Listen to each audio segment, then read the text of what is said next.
Hello, my name is Susan Luebbe. I'm a third-generation rancher.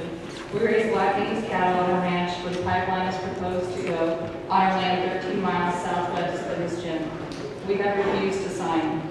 We as landowners from Nebraska know this tar sands pipeline is not in the best interest of the United States, our state of Nebraska, or here in Polk County.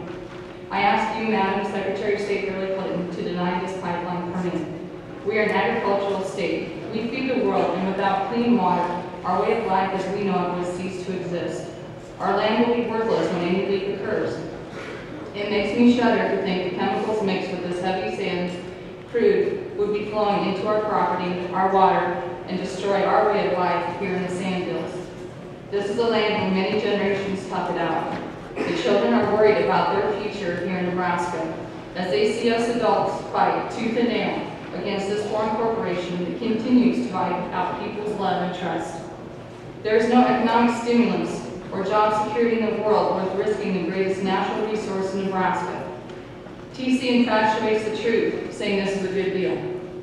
Since when do lies, telling us we are one of 4 left to sign in the state of Nebraska? Threats of eminent domain, where we will have no compensation for our property and no protection.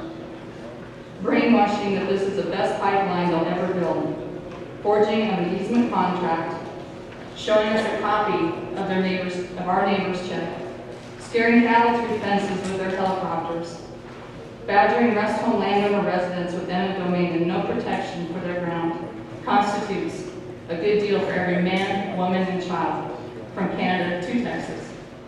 It has become painfully aware that you are not a friendly neighbor, Mr. Harper. Or could the rush to acquire easements be because your Keystone XL permit in Canada ran out last March? Why would it be in the nation's best interest to let TC collapse our local economy, ruin our roads, poison our water, and tear up our sand hills, and have no long-term economic stimulus for Nebraska or its workforce? It is a fact that the first Keystone pipeline had 14 leaks the first year alone. The amount of jobs supposedly touted will not overall stimulate anything long-term for our own economy in the sand hills. If you think 20,000 jobs, or whatever figure you use for that day, will transform this nation, you TransCanada are full of bull. What we will ruin by building this proposed pipeline, you may as well give it to these union workers from out of state and save everyone the hassle.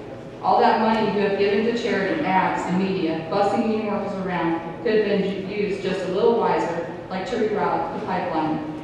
I guess if you got it, flaunt it, should be TransCanada's new motto. Union workers at the Lincoln meeting stated if they were not paid, they would not have come. And more embarrassing is some of them did not even know this pipeline was for oil. They thought it was a gas line.